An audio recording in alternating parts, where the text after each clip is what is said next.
हंसी के कारण इतना बड़ा महाभारत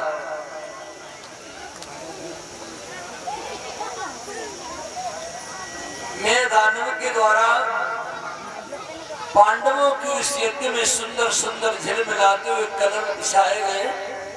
जल की जगह थल, थल की जगह जल नजर आता था। जब दुर्योधन गया तो विचार किया कि यहाँ तो पानी भरा है, वहाँ पर सूखा है, वहाँ जल भरा था। पैर फिसल करके गिर गया। द्रौपदी ऊंची अट्टारिका पर खड़ी, हंसी खुल गई। आखिर में पिता भी आंखों के अंधे, धृतराष्ट्र और अंधे के ललावी अंधे। इसी बात के पीछे इतना बड़ा महाभारत हुआ। ध्यान देकर सुनना मेरे भाई बहन। दुर्योधन ने विचार किया, राजा महाराजा की बड़ी सभा में आपने हमारी हंसी की है द्रौपदी, और इतनी बड़ी हंसी तुम्हारी अगर हमने नहीं की तो हमारा नाम दुर्योधन नहीं है। मामा सगुनी कपट की विद्या जानता था, और सगुनी मामा के द्वारा दुर्योधन ने कपट चाल चल करके पांचों पांडवों के साथ बैठ करके जुआ का खेल खेला। और जुआ का खेल बड़ा विचित्र होता है। अगर व्यक्ति हार जाए तो कहता है दोबारा दांव लगाऊंगा, ये आ जाएगा, वो भी चला गया। अब की बार वो सिग्नल की जगह डबल पैसा लगाता है, ये आ जाएगा तो मेरा काम हो जाएगा। और वो डबल के चक्कर में रहा सुमंत्री, तब तक जो था वो भी चला गया। आज पांचों पांडवों का सर्वस्व छिड़ गया। पांचों पांडव खुद को भी हार गए जुआ के खेल में। सब कुछ हारने के बाद में अपने भाई पांचों नकुल, सहदेव, धर्मराज, गांडीव, धनुर्धारी अर्जुन, पांचों पांडव हार गए। अंत में द्रौपदी को दांव पर लगाया, और द्रौपदी को दांव पर लगाया नहीं जाता। नारी अबला होती है, और अबला की जाति कभी दांव पर नहीं लगाई जाती, और अबला पर अस्त्र शस्त्र नहीं उठाया जाता। नारी नंदा मत करो, नारी नर की खान, नारी से पैदा हुए ध्रुव प्रहलाद समान। विनाश काले विपरीत बुद्धि। दुर्योधन अभिमान का नाम है, और दुर्योधन ने उस सगुनी मामा के द्वारा कपट चाल चल करके जुआ में सब कुछ छीन लिया पांडवों का, और द्रौपदी को भी दांव पर लगाया, और द्रौपदी को भी जीत गया दुर्योधन। अब दुर्योधन ने कहा, जाओ दुशासन, द्रौपदी को सभा में खींच करके लाओ, आज उसका बदला लेने का समय आ गया है।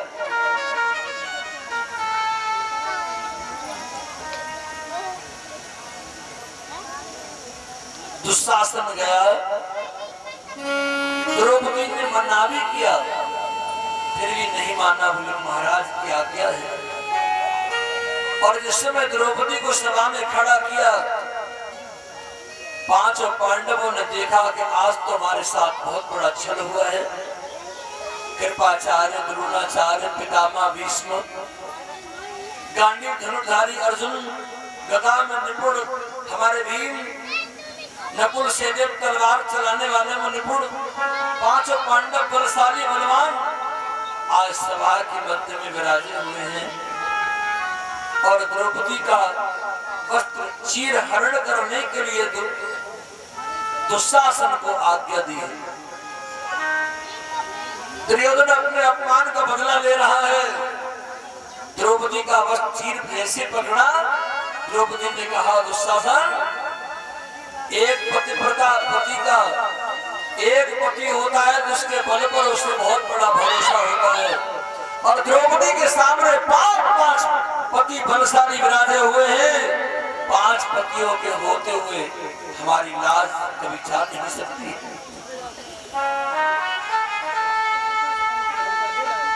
आज द्रौपदी की आंखों में आज प्रेम के आंसू आए, करुणा के आंसू। इस सभा शांत कैसे बैठी है? आज क्या हो गया? 5 पांडव मस्तक झुकाए हुए बैठे हैं सभा के बीच में।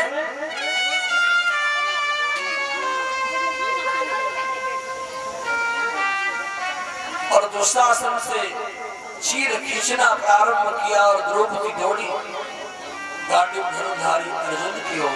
अर्जुन बचाओ मेरी लाज। अर्जुन ने अपना मस्तक झुका लिया। द्रौपदी, आज मैं तुम्हारी कोई सहायता नहीं कर सकता, क्योंकि मैं हारा हुआ बैठा हूं।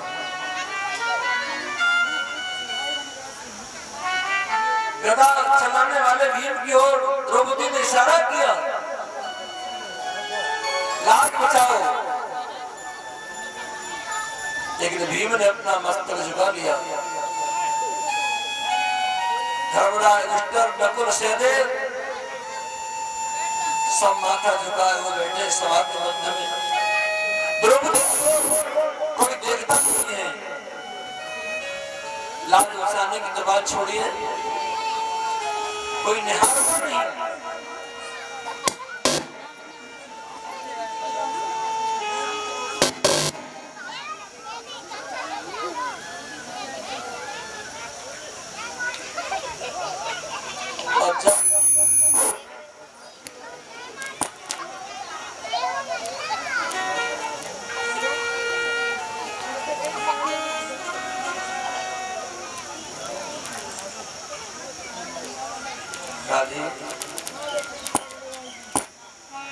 जब किसी ने देखा नहीं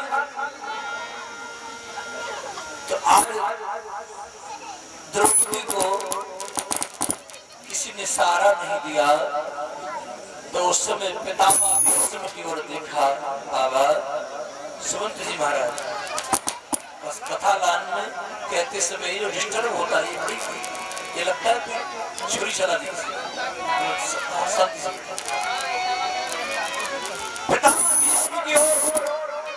द्रौपदी ने देखा और कहा, बाबा मैं तुम्हारी कुल की बहू हूं और आपकी कुल की बहू की लाज तुम्हारे सामने चली जाए।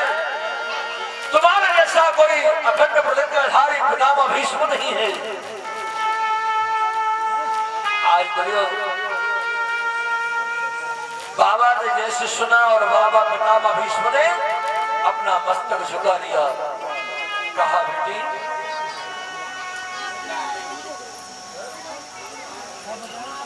तो आज चेंजिंग ये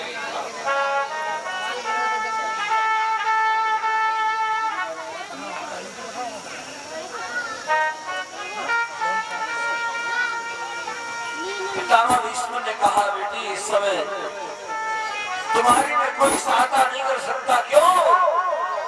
कि मैं अन्न दुर्योधन का खा रहा हूं और अन्न का प्रभाव बहुत बड़ा होता है। हर किसी के घर का अन्न नहीं खाना चाहिए। ध्यान दीजिए, अन्न का प्रभाव देखो, पितामह भीष्म नहीं बच सके। और अभी तक कन्हैया ने विचार किया कि द्रौपदी को हमारी तो याद ही नहीं है। क्यों? जब तक जीव को अपने स्वयं के बल पर भरोसा होता है, परिवार के ऊपर भरोसा होता है, तब तक जीव भगवान की याद नहीं करता। और खुद का भरोसा छूट गया, पति का भरोसा टूट गया, जब किसी ने सहारा नहीं दिया, तो आज द्रौपदी ने आह भर के द्वारकाधीश को आवाज बनाई।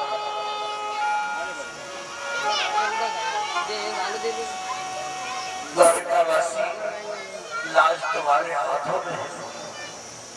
आपके सिवा कोई हमारा नहीं है।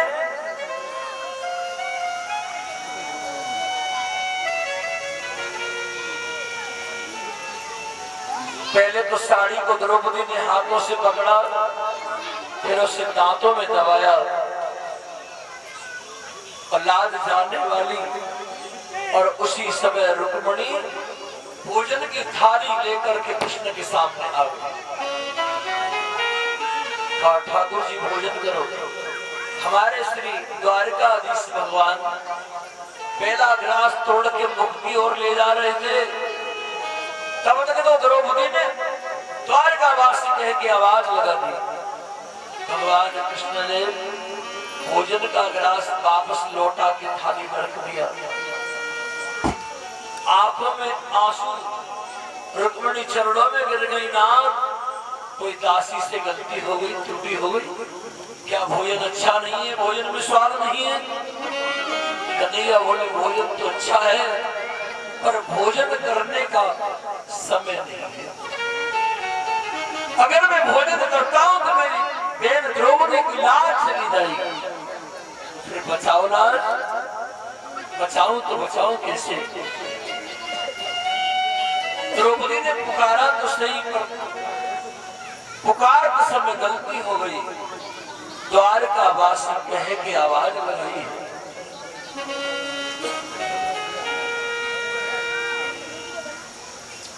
अगर वो द्रौपदी अणु में रमने वाले कृष्ण ब्रह्म प्रकट हो जाओ तो उसी समय प्रकट हो जाता, क्योंकि द्वारका से जाने में समय लगेगा।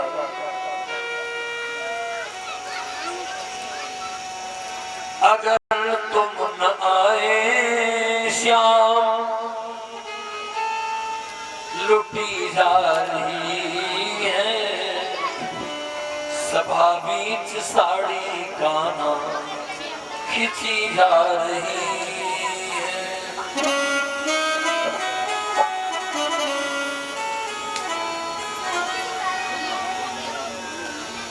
पांचों पति मुझको जुआ में हारे, सभा बीच बैठे नीचे गर्दन उड़ाए।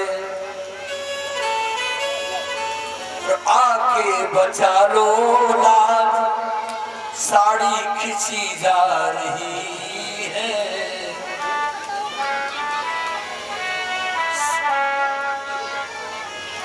आके बचा लो लाज, लुटी जा रही है सभा बीच साड़ी काना खिंची जा रही।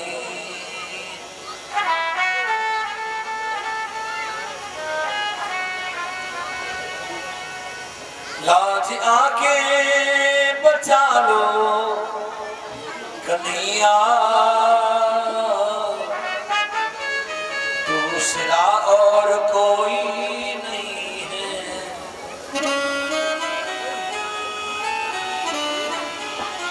बिन काज आज महाराज, लाज गई मेरी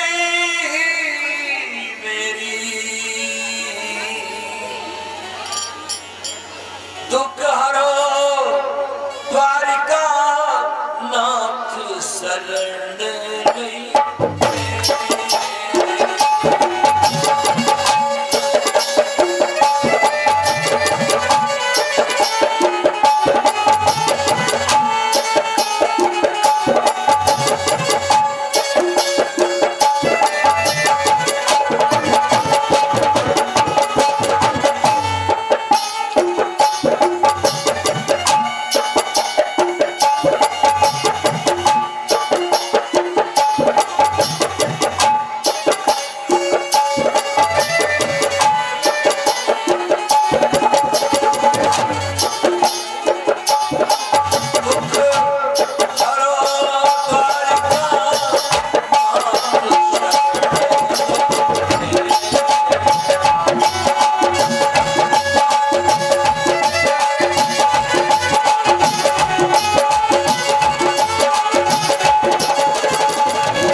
बड़ी सभा रो रही द्रौपदी कर जोड़े दुखियारी।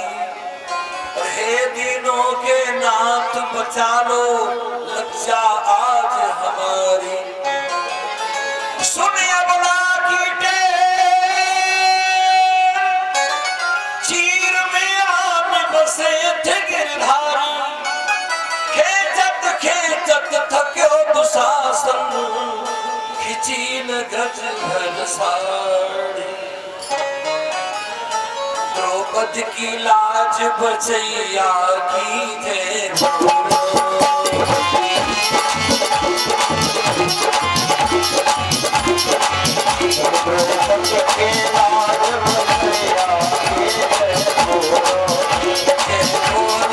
कृष्ण कन्हैया की जय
चाहते हैं उनकी लाज दुनिया में कभी जाती नहीं। एक बार भगवान श्री कृष्ण की उंगली चक्र से कट गई। सब रानियां खड़ी खड़ी मुंह देखती रही।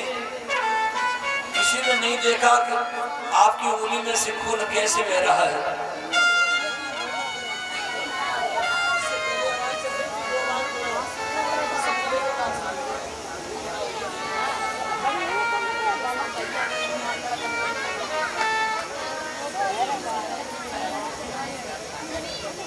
किसी ने नहीं पूछा और द्रौपदी की नजर पहुंच गई। कहा कन्हैया भैया आपकी उंगली में से खून बह रहा है। तुरंत द्रौपदी ने साड़ी में से किनारी फाड़ी और भगवान कन्हैया की पट्टी बांध दी। भगवान कन्हैया बोले द्रौपदी आपने इस साड़ी को बिगाड़ा है। कभी जीवन में समय आने पर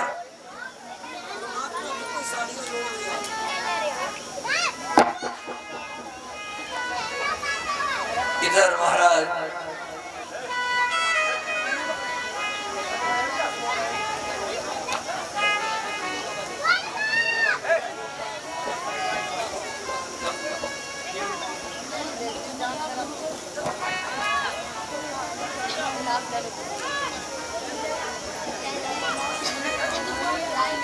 बांके बिहारी लाल की जय।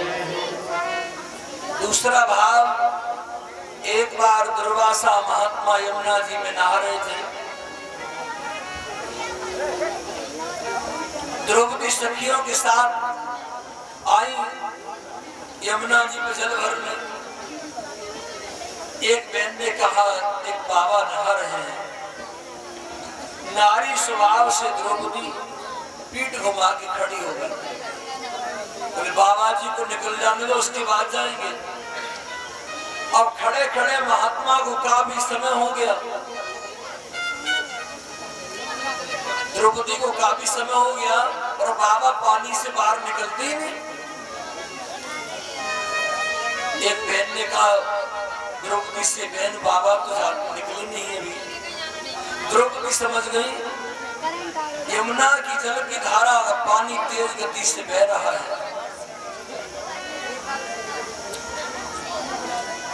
इसलिए बाबा का अधो वस्त्र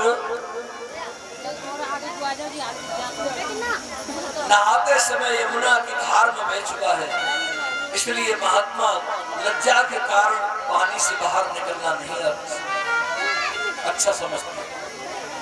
द्रौपदी की साड़ी को पहने थी, वो साड़ी की किनारी फाड़ करके फेंक दी। अब पानी की धारा का बहाव तेज था, हाथ में किनारी नहीं आई,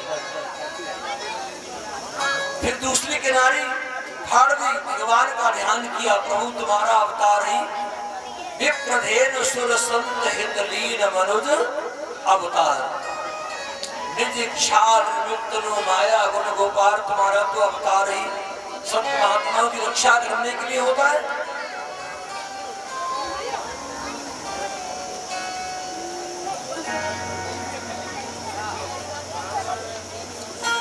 और उसी समय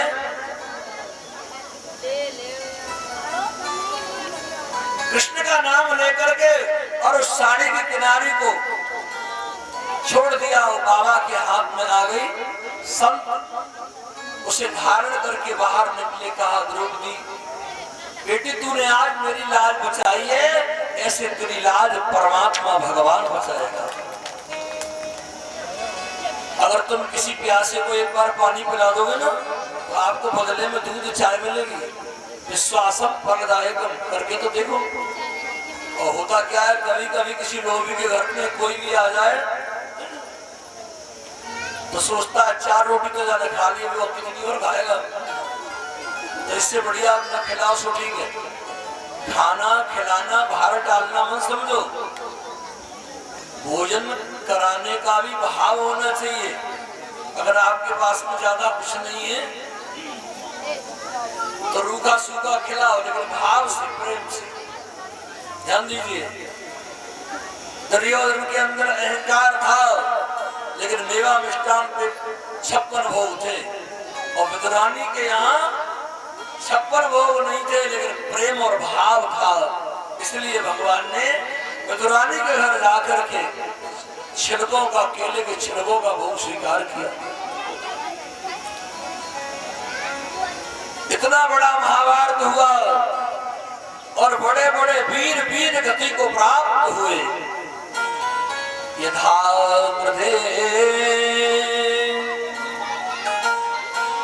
कौरव संजयाना वीरे सुधो वीर गतिम गतेषु प्रबोधरा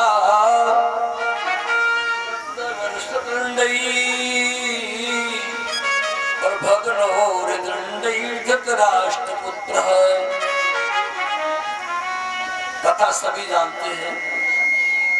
महाभारत रण मैदान में बहुत बड़ा महाभारत हुआ और उस महाभारत में बड़े बड़े वीर गति को प्राप्त हुए, मारे गए। अब दुर्योधन बाकी है, अपनी माता गांधारी के पास में गया। बोले माता अब मुझे क्या करना पड़ेगा, क्या करूं, अकेला रह गया, सब मर गए भाई। द्रौपदी ने कहा यमुना में स्नान करना और स्नान करने के बाद वस्त्रहीन हमारे सामने आ जाना। तुम्हारे पिता आंखों से अंधे थे धृतराष्ट्र, आंखों से पट्टी मैंने भी बांधी, मेरा पति अंधा तो मैं भी अंधे बन के रहूंगी, और आज तक वो पट्टी मैंने खोली नहीं है। तुम यमुना में वस्त्र विहीन स्नान करके हमारे सामने आ जाना, कोई कपड़ा पहन करके मत आना, और मैं अपनी पट्टी को हटाऊंगी, तुम्हारा सारा शरीर वज्र का हो जाएगा। शर्त यही है, वस्त्र पहनना नहीं, ये मां की आज्ञा है। दुर्योधन आज्ञा मानकर गया, यमुना में नहाया और स्नान करके दुर्योधन चला। और जिस रास्ते से दुर्योधन जा रहा है गांधारी मैया से मिलने, और उसी रास्ते में भगवान कन्हैया प्रकट हो गए। बोलो कृष्ण भगवान की। कुछ लोग मुई में जय कर लेते ऐसे। भगवान की जयकार बोलने से पाप दूर होते, पाप।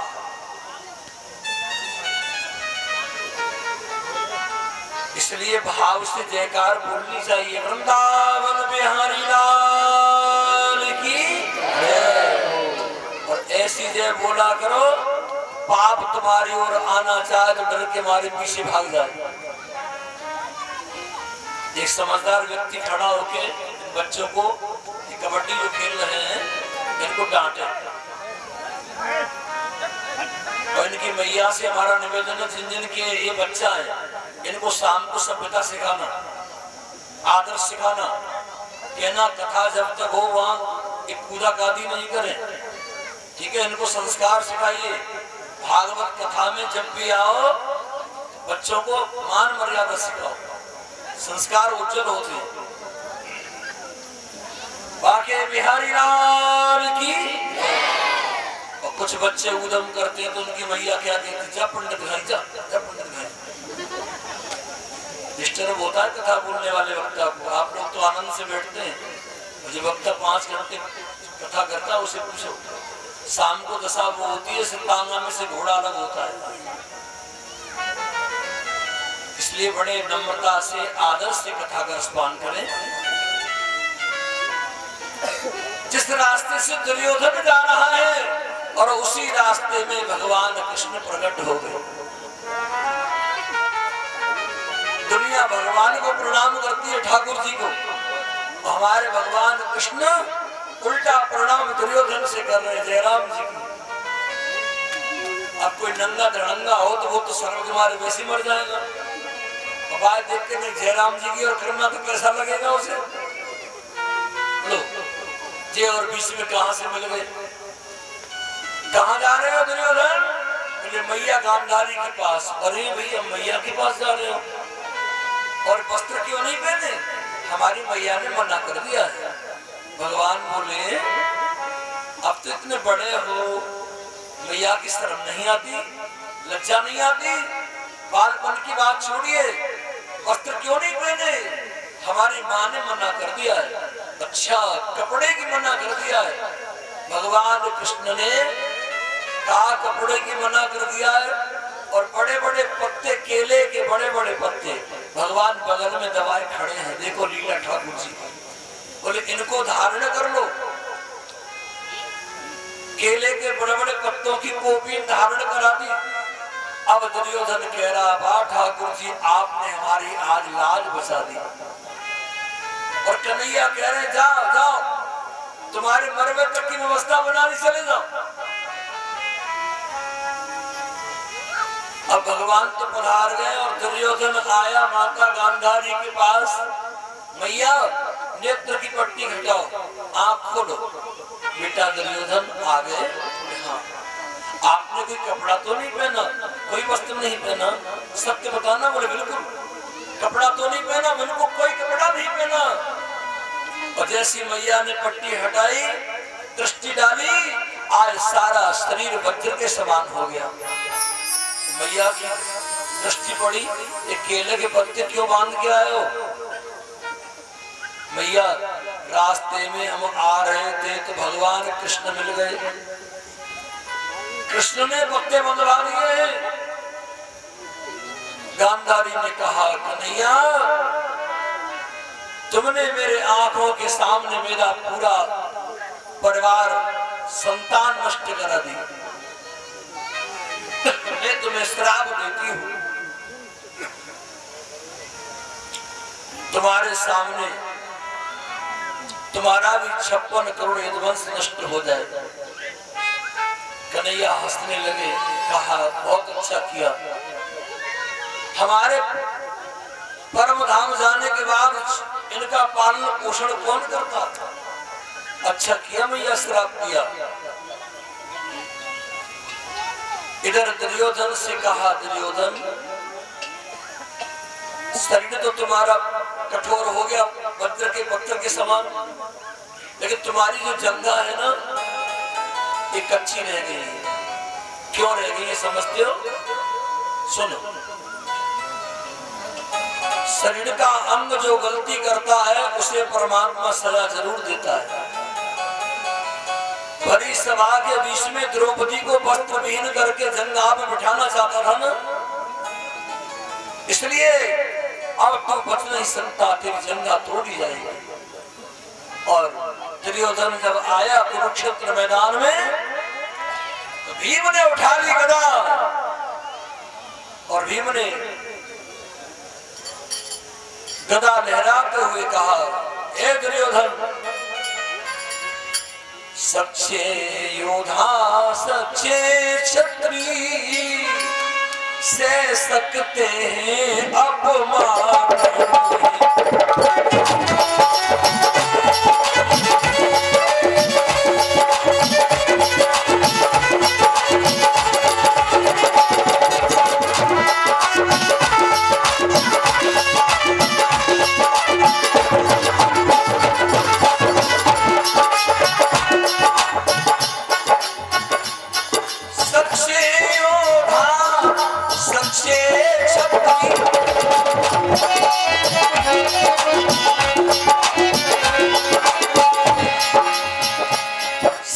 सकते हैं अपमान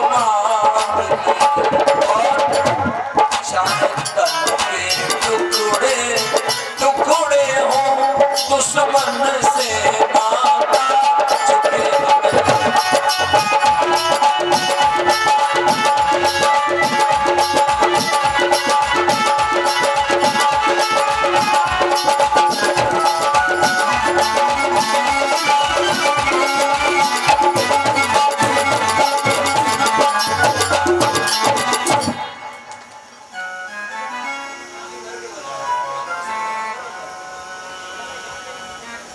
सच्चा राजपूत सच्चा क्षत्रिय अपमान से नहीं कर सकता। और द्रौपदी ने प्रतिज्ञा की कि क्षत्राणी केशों का श्रृंगार कभी करेगी जब दुष्ट दुर्योधन का खून मेरे केशों पर पड़ेगा। और द्रौपदी की लाज लुट रही थी और क्षत्रिय की भुजा फड़कती थी।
और अगर दुशासन ने जैसे आगे बढ़ा तो भीम ने एकदम आवाज लगाई, शेर और भयोर मध्य कोई भी वीर हो दुशासन को बचा के देखे।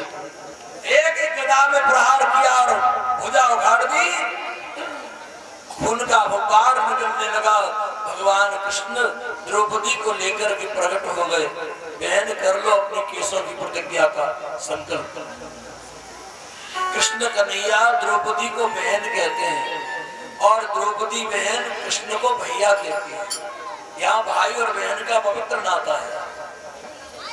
भगवान की जब भी आराधना करो, जब भी साधना पूजा करो, तो भगवान से संबंध का भाव पहले रखो। तुम्ही हो माता पिता, तुम्ही हो, तुम्ही हो बंधु सखा, तुम्ही या तो पिता मानो, या सखा भाव मानो, या पुत्र भाव मानो। संबंध तुम्हारा पक्का होगा तो नाता अटूट हो जाएगा। इधर दुर्योधन की ओर भीम मुड़े और भीम ने गदा लेकर के दुर्योधन की जंघा को तोड़ दिया। दुर्योधन गिर गया, परास्त हो गया। आज करा रहा है कुरुक्षेत्र मैदान में यथा मृधे कौरव संजयाना वीरेशुधो वीरगतिं गतेषु कोधरा गत्तवर्षदण्डैः भग्नोर दंडैः धृतराष्ट्रपुत्रः। भगवान कृष्ण पांचों पांडवों को हस्तिनापुर की ओर ले गए। दुर्योधन की जंघा को तोड़ दिया दुर्योधन ने, भीम ने। दुर्योधन रो रहा था और दुर्योधन का मित्र है जिसका नाम है अश्वत्थामा। ये द्रोणाचार्य का पुत्र था। कहा मित्र, सच्चा मित्र वही होता है जो आपत्ति विपत्ति में साथ देता है। जैन मित्र जो कोई दुखारे तिन्हें विलोकत पातक भारे।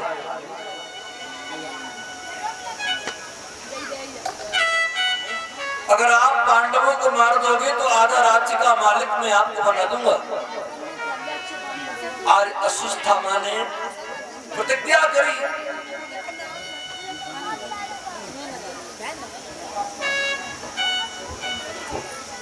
कि मैं पांडवों को जीवित नहीं छोड़ूंगा। और देखो भैया, लोभ पाप से कारणम और पाप नरक से कारणम।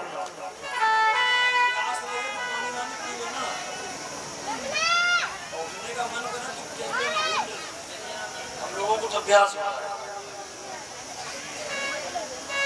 लोभ पाप से कारणम और पाप नरक से कारणम। द्रोणाचार्य का पुत्र अश्वत्थामा गया। आज रात्रि का समय है।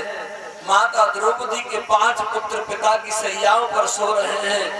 अंधेरे में आज पापात्याचारी अश्वत्थामा ने 5 द्रौपदी के पुत्रों को मार दिया, सर काट दिए। सर भर करके ले आया। दुर्योधन ने मस्तक दबा करके देखा, पसीना छूट गया। अरे तूने बहुत बुरा किया है, पांडवों से तो मेरा बैर था, लेकिन इन बच्चों ने क्या बिगाड़ा? बैर तो मेरा पांडवों से था, घर की सुख चली डाली।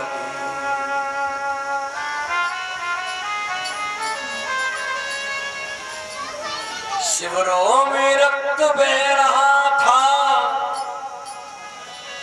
अबलाएं पड़ी रो रही थी। द्रौपदी भी केस बिखराए हुए लाशों पर पड़ी रो रही थी। हा पुत्र पुकार नहीं है द्रौपदी। इधर महाराज भगवान कृष्ण 5 पांडवों को लेकर के आ रहे हैं और द्रौपदी बिलखती हुई कृष्ण की याद करने लगी। कृष्ण कृष्ण महाभाग। सुमंत जी महाराज यही आ जाओ। पानी हम लाएंगे तुम आगे बैठो, तुम आ जाओ। कृष्ण कृष्ण महाभाग भक्तानाम भयंकर तुमेव दय्यनारायण कवर्गोऽसि संस्कृते। और इधर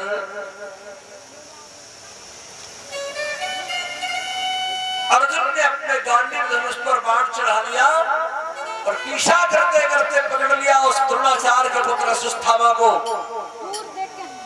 लेकिन भगवान कृष्ण मना कर रहे हैं, अर्जुन ब्रह्मवंदुर्न हर्तव्यम आताताई बलारहरणम। ब्राह्मण का वध नहीं करना चाहिए, शास्त्र के विरुद्ध है। ब्राह्मण का वध नहीं करना चाहिए, ब्रह्म हत्या लगती है। अर्जुन क्या कर रहे हो? और मरने से ज्यादा अपमान होता है। ब्रह्मवंदुर्न हर्तव्यम आताताई बलारहरणम। और आताताई को छोड़ना भी नहीं चाहिए और ब्राह्मण को मारना भी नहीं चाहिए। और द्रौपदी चरणों में प्रार्थना कर रही है, हे प्राणनाथ अगर मारना है तो मार दो, लेकिन इसके मारने से अगर बच्चे जीवित बच जाएं, तुम्हारे जीवित हो जाए तो मारना, अन्यथा मत मारना। बोले क्यों?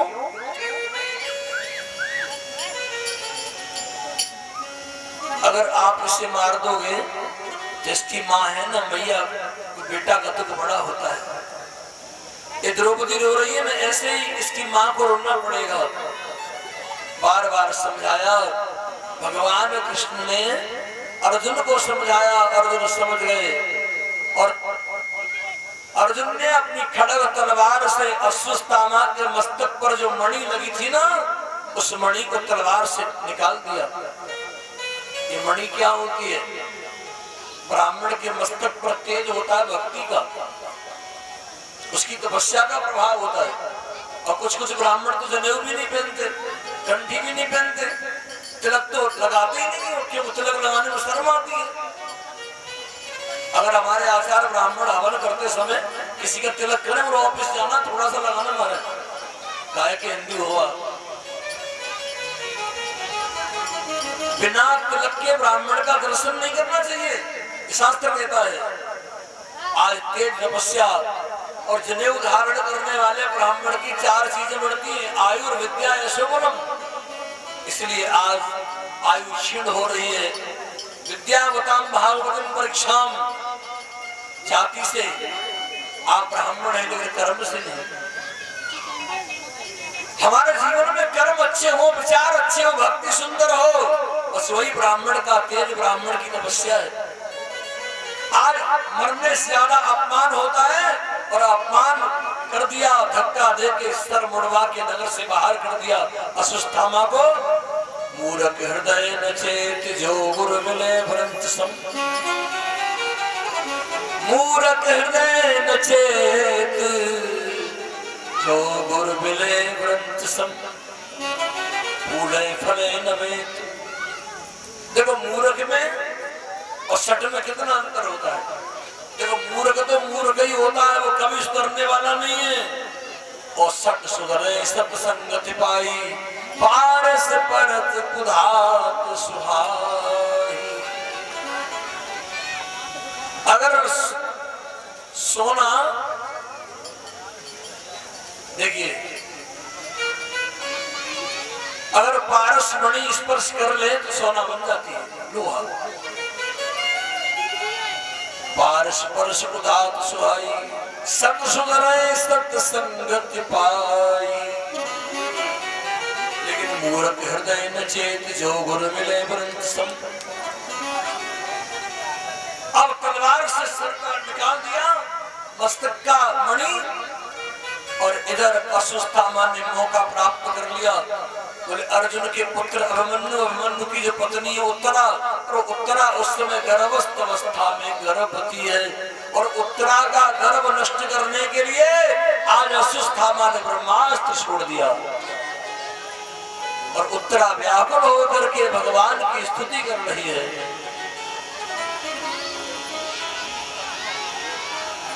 मेरी विनती बारंबार, हरि आ जाओ एक बार। मेरी विनती बारंबार, हरि आ जाओ एक बार। मेरी विनती बारंबार, हरि आ जाओ एक बार।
उत्तराने करुण पुकार से पुकारा श्री ठाकुर जी को।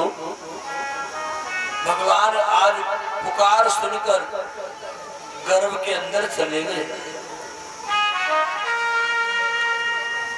और छोटे से बच्चे को दर्शन दिया। और जो ब्रह्मास्त्र छोड़ा था, असुस्थ था माने, उस ब्रह्मास्त्र को शांत कर दिया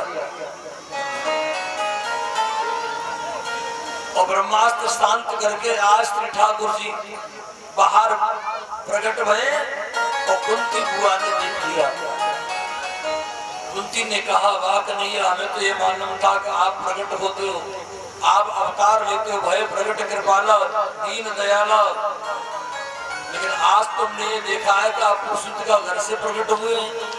भगवान बोले बुआ जी ये बात का उसे मत कहना। क्यों? प्रबल प्रेम के पाले पढ़कर, प्रबल प्रेम के पाले पढ़कर प्रभु को नियम बदलते देखा और अपना मान टले टल जाए पर भक्त का मान न टलते देखा। और इसके बदले में जो आपको चाहिए सो मांग लो। तुम्हारे सामने भगवान आ जाए या कोई साधु महात्मा ब्राह्मण आ जाए तो आप लोग कुंडली दिखाते हो, हाथ दिखाते हो, दिल दिखाते हो, कैसा जीवन रहेगा, कैसा भाग्य रहेगा। और देखिए कुंती के सामने भगवान खड़े और कन्हैया बोले मांगो। और आपसे कोई कह दे मांगो तो आप दुख मांगेंगे सुख मांगेंगे? आवाज नहीं बढ़ाओ, सही करो। हम भी आपसे कहते हैं, हमको भी शर्म आती है बार बार कहने में, परेशानी होती तभी कहते हैं हमें शौक थोड़ी है कोई आपसे कहने का। अच्छा काम होता है तो वैसे मन प्रसन्न होता है।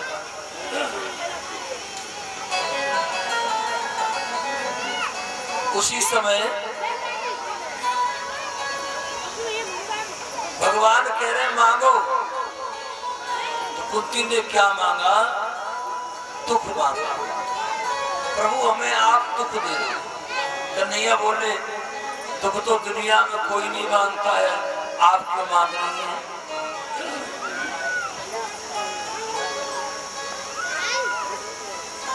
कुंती ने कहा ठाकुर जी आप जब मिलते हो, जब कृपा करते हो तो दुख में कृपा करते हो। द्रौपदी को कब प्राप्त हुए? जब लाल जा रही। मीरा को कब मिले? जब जहर दिया गया। नरसिंह पर कब कृपा की? जब भात का समय आया।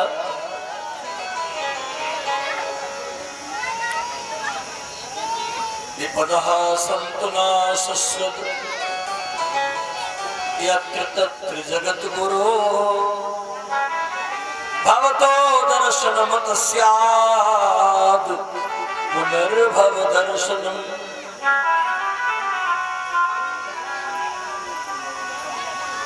दुख के माथे सिल पड़े, सुख के माथे सिल पड़े, अपने दे तो भुलाए, सबसे नीको दुख तेरो, तेरी पल पल याद सताए। अगर आप दुख दोगे तो हमारी ये रसना, ये जिब्या तुम्हारा गुणगान गाती रहेगी माधव। अमीरी में अपने लाखों गमाए, फकीरी में भगवन तुम याद आए। जहाँ ब्रह्मानंद है, ब्रह्मानंद परमानंद, जहाँ ब्रह्मानंद है। इस बल्ली से मन झूले, खोपड़ी पे गिरेगी तेरी पे, तेरी अम्मा कहीं पर क्या हुआ? आज के लाभ पकड़ना नहीं से। अमीरी में अपने लाखों गमाए, फकीरी में भगवन ही काम आए। सुख में सुमिरन सब करे, सुख में करे न कोई, जो सुख में सुमिरन करे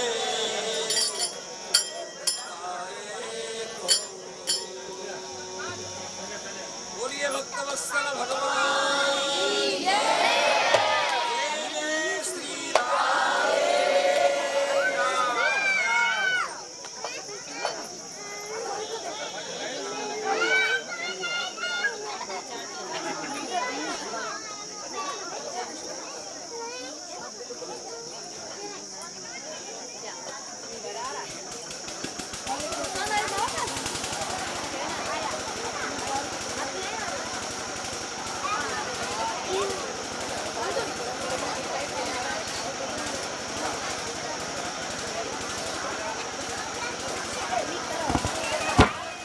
राधे राधे श्याम। बाकी बिहारी लाल की पीछे वाले भैया जय बोलो। कृष्ण कन्हैया लाल की जय। जय जय श्री राम। कुंती ने भगवान से दुख मांगा, सुख नहीं मांगा। विपदा संतना शश्वत प्रवीणाचार्य। विपदा संतना शश्वत यत्र तत्र जगत गुरु भगवतो दर्शनम तस्याद पुनर्भव दर्शनम। और उत्तरा के गर्भ से जिस बालक का जन्म हुआ और उसी का नाम परीक्षित रखा गया। बोलिए परीक्षित महाराज की। परीक्षित की माँ का नाम क्या है? सुमंत जी महाराज। और परीक्षित के पिता का नाम क्या है? परीक्षित के बाबा का नाम क्या है? ध्यान देकर सुनना। परीक्षित की माँ का नाम है उत्तरा, परीक्षित के पिता का नाम है अभिमन्यु और परीक्षित के बाबा का नाम है अर्जुन। और परीक्षित का नामकरण संस्कार किया। बहुत बड़े हुए। जब राजा को राज तिलक दिया जाता है तो उस राजा के मस्तक पर सोने का मुकुट लगाया जाता है। छत्र मुकुट चांदी के सोने। बड़े बड़े छत्रियों में राज्याभिषेक के समय तो राजा परीक्षित को सुंदर राज तिलक दिया। धनुष बाण लिए हुए राजा परीक्षित आज मर गया करने के लिए वन की ओर जा रहे हैं। हर राजा का कर्तव्य होता है कि हमारे राज्य में प्रजा संतुष्ट रहे। ये तो राजा का कर्तव्य होता है। यथा राजा तथा प्रजा। परीक्षित महाराज जब बाहर वन की ओर जा रहे तो क्या देखा? एक सुंदर कुआं है। भाई लोग सुनना बड़े प्रेम से, आप लोग बहुत अच्छे हो। 1 बजे से बैठे हुए हैं आप, कोई हिल के नहीं गया। बढ़िया। अब शुरुआत है, थोड़ी मान मर्यादा होती है पंडाल में, सभ्यता संस्कार सेवा, तो कथा व्यास का मन लगता है और आप लोगों को सुनने में भी अच्छा लगता है। ये 7 दिन मिलते हैं और वो भी हम इधर उधर की बातों में निकाल देंगे तो कथा सुनने को क्या मिलेगा? ये काम आज बताया और कल करेंगे, अब कल फिर दूसरे चक्कर में लगते हैं, तब तक कितना चलेंगे तुम्हारे। ठीक है। और कल नहीं परसों कथा सुनने आएंगे। अभी तो 4 दिन बाकी है। 4 दिन में आप बाकी तो है, पर जो आनंद आपको अभी मिल रहा है वो आनंद परसों नहीं मिलेगा। उसका आनंद अलग होगा। एक घड़ी आधी घड़ी आदि में पुण्याद तुलसी संगत साध की हर है कोट अपराध। कोट अपराध नष्ट होते हैं। तो देखो समय होता किसी पे नहीं है, समय निकाला जाता है। जिंदगी है जब तक फुर्सत न होगी काम से, और कुछ समय ऐसा निकालो प्रेम कर लो राम से। कथा सुनने के लिए समय नहीं होता। और यमराज के दूध जब लेने आते हैं ना, तो उस समय कोई बहाना तुम्हारा नहीं चलेगा। आप कहना कि 1 लाख रुपए ले ले छोड़ जाओ, मुश्किल है। आए जाए घाट से जाओगे बाई घाट, और अपने अपने कर्म से हो जाओगे बाराबार। परीक्षित महाराज ने क्या देखा? एक गहरा कुआं है। कुआं से इतना पानी निकलता है वो 4 कुआं को भर देता है। अब इसका अर्थ समझना। और 4 कुआं भर जाते हैं, लेकिन एक कुआं पानी देना बंद हो जाता है, तो 4 कुआं मिलकर एक कुआं को भर नहीं पाते। इसका अर्थ है एक कुआं पिता है, बाप, 4 उसके पुत्र हैं। एक पिता 4 पुत्र को पाल करके सर्विस लगा के शादी कर देता है, लेकिन बुढ़ापे में जब एक पिता पर बुढ़ापा आता है, पिता कमाने धनाने का होता नहीं, खर्चा बढ़ जाता, बीमार रोग दवाइयाँ, घर वाले भी कहते हैं मट्टी समेट जा सो ठीक है। और अब तो महतारी बाप के भी हिस्सा बांट होने लगे, घर संपत्ति में से होते सो तो होते हैं, मकान दुकान घर में से, मम्मी इधर पिताजी इधर। देखो मरना तो पड़ता ही है, रगड़ रगड़ के मरो वो जिंदगी बेकार है, गाँव में गाली दे जिंदगी बेकार, लड़का उल्टा सीधा बोले जिंदगी बेकार। इसलिए भगवान का भजन करो, यही सार है और सब कुछ आसार है। सड़ सड़ के मरने से, घुटने से मरने जिंदगी बेकार, घाव हो जाते हैं शरीर में,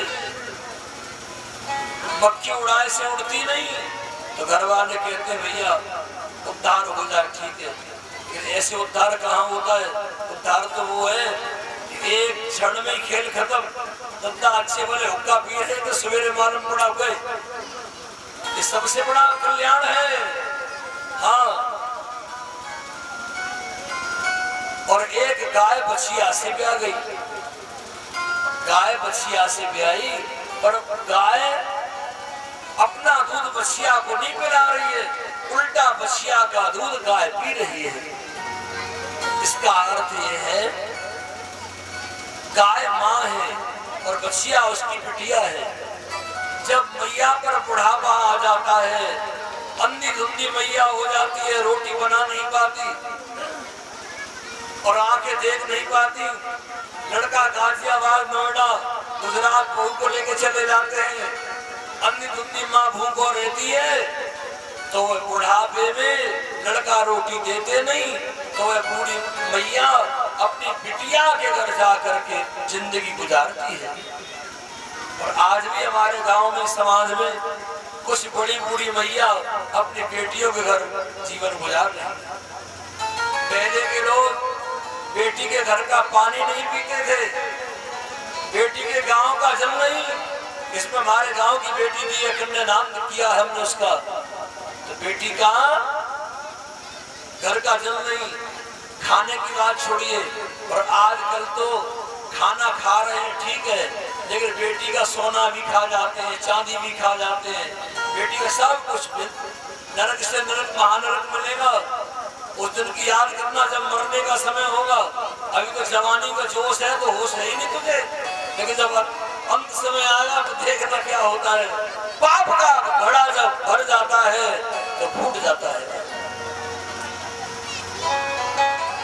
और एक धागा पतला है और पतले से धागे पर एक पहाड़ लटक रहा है। धागा पतला है, पहाड़ भारी है।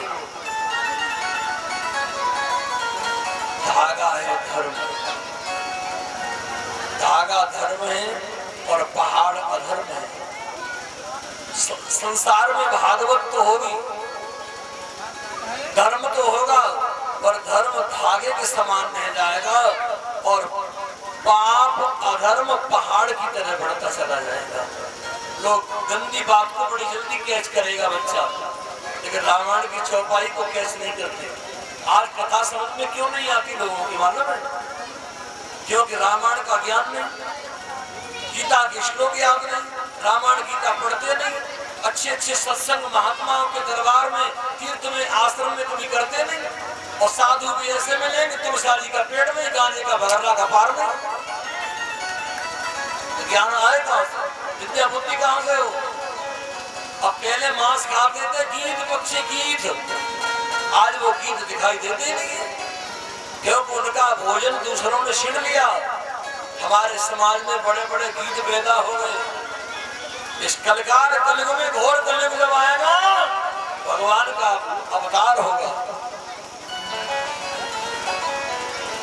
पूजा करने में मन तुम्हारा नहीं लगता और टीवी देखने में बड़ा अच्छा मन लगता है, और मोबाइल को तो छोड़ना कोई चाहता ही नहीं, ऐसा मोबाइल चलाए भैया। ये नेट का सारी रात तुम मोबाइल में लगे रहोगे तो सवेरे फिर ब्रह्म मुहूर्त में उठोगे, सूर्य निकल आएगा तब मम्मी तुम्हारी चाय लेके जाए तब जगोगे। यही घटना हो रही है हमारे समाज में, नए नए बच्चे जवान मर रहे हैं, एक्सीडेंट कार से, गाड़ियों से, शराब के नशे में अत्याचार हो रहा है, इसलिए अधर्म हो रहा है। कथा भागवत सुनने वाला कोई नहीं है, जहाँ सुनाने वाला समझने वाला नहीं, जहाँ समझने वाला और सुनाने वाला नहीं। धर्म अधर्म की ओर जा रहा है, धर्म होगा और पतले धागे के समान होगा और पाप पहाड़ के समान बढ़ता चला जाएगा। आगे से सुंदर एक बैल है और उस बैल के 3 चरण कटे हुए पड़े हैं। काला काला पुरुष डंडा से पीट रहा है। धरती रूपा गाय है, पृथ्वी रूपा गाय है, धर्म रूपी बैल है सुमंत जी महाराज। और धर्म के 4 चरण होते हैं, सत्य, शौच, दया और दान।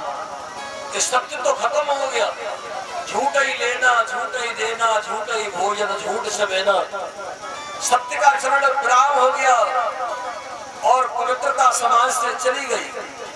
पहले के माता बहनें बड़ी बूढ़ी बैठी है, चौका में अच्छे वस्त्र पहन के साफ सफाई से खाना बनाती और मकान में मार्बल पत्थर नहीं था, मैंने भी आंखों से देखा है। पोता मिट्टी से पोतती, बाकी सुगंध इतनी बढ़िया लगती, इसका जवाब नहीं। पोता मिट्टी की पोतने में सुगंध थी उसमें, बताइए। तो पवित्रता उसके भाव में। राधे राधे। आज पवित्रता चली गई, लोग जूता चप्पल रसोई में पहन के खाना बना रहे हैं, अधर्म छा रहा है। समाज का विनाश इसी कारण हो रहा है। और महाराज कलयुग को रहने के लिए 4 जगह दी। दूतम पानम स्त्रियासून पिता व्रत शत्रुविदम प्रजो भजम कामम भजो वैरम च पंचमम। पहला स्थान दिया जहाँ झूठ बोला जाता हो, जुआ खेला जाता हो, जुआ में। अब कोई पंडित जी जुआ देखने पहुंच जाए तो लोग क्या कहेंगे, ये भी खेलते होंगे। तो कोई साधु ठेका में खड़ा होकर पानी पी रहा हो तो लोग क्या कहेंगे, दारू पी रहा है। और वेश्याओं की तरफ अगर 2 बार गली में निकल जाए चला है तो क्या कहेंगे, ये भी ऐसा होगा। यही हमें सीखना है, किस जगह बैठना चाहिए, किस जगह नहीं। गलत जगह को त्याग दो, इस संगति का प्रभाव होता है। और कहा ये तो सब स्थान अपवित्र है महाराज। जुआ और मदरा और वेश्या 4था स्थान बोले। जुआ में, मदरा में, वेश्या में और हिंसा। और सुंदर स्थान बता दिया, जाओ तुम्हारा वास सोने में होगा। तो परीक्षित राजा के मस्तक पर सोने का मुकुट है। आगे बढ़े तो मुकुट पर कलयुग बैठ गया और सभी ऋषि महात्मा का अपमान कर दिया। ध्यानावस्थरत जगतेन मनसा पश्यन्ते मयोगिनो। योगी जन जब ध्यान करते हैं तो समय का, उम्र का ध्यान नहीं रहता।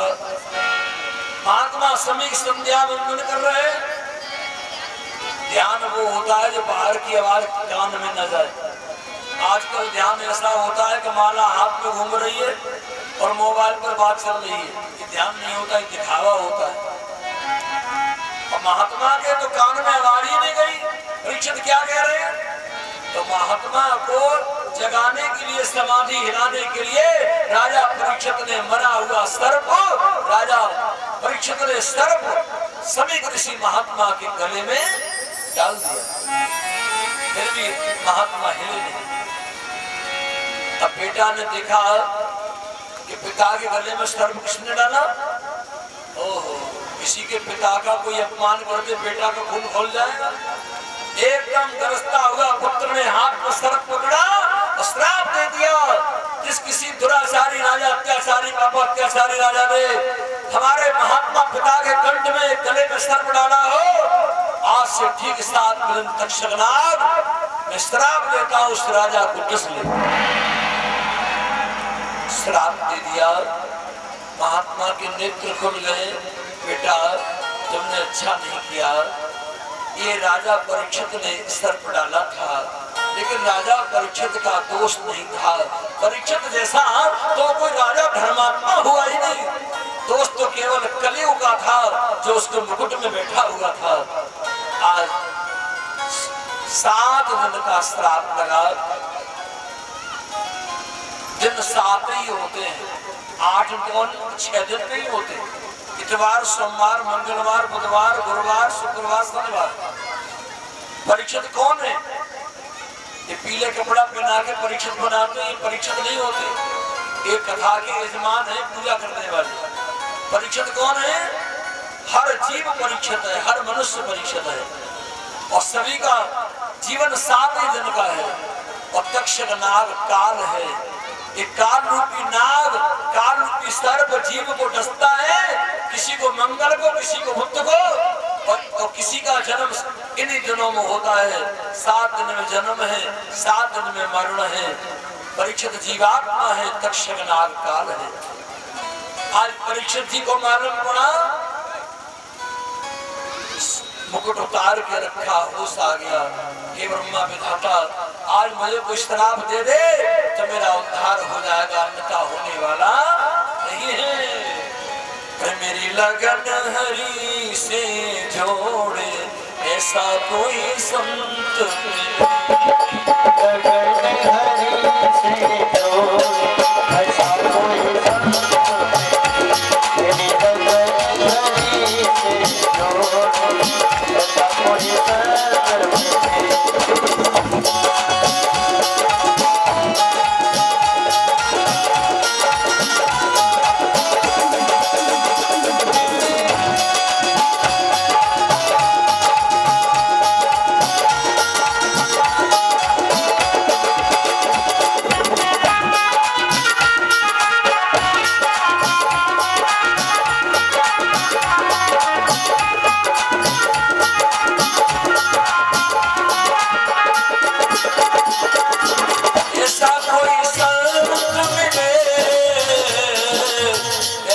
कोई संत।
लड़ाई हो तो कितनी आवाज निकलती है।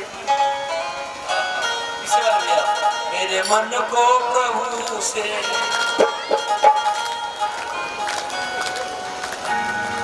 ऐसा कोई संत मिले। बोलो आज के आनंद की, भागवत महापुराण की, ब्रह्मदेव बाबा की जय। जय श्री राधे।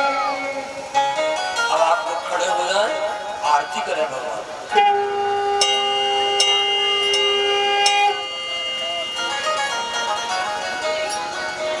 तो तुम्हारा बेटा कहाँ नारायण? आगे बेटा नारायण आरती कर। आइए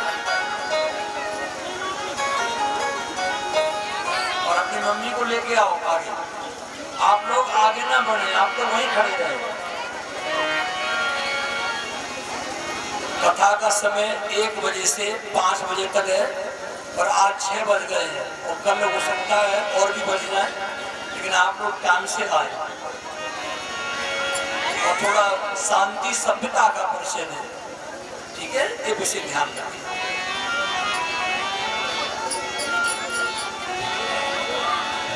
बाके बिहारी तेरी यार तेगा, बाके बिहारी तेरी यार तेगा, आरती गाऊं प्यारे तुमको जाऊं, आरती गाऊं प्यारे तुमको जाऊं, हे गिरधारी तेरे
बिना आरती बिना प्रसाद के कोई भक्त जाए नहीं। और हमारे जो कार्यकर्ता भैया हैं वो कार्य को संभालते रहें, प्रसाद की व्यवस्था करें और सभी जो भी भक्त कथा श्रवण करने आए हैं वो यथा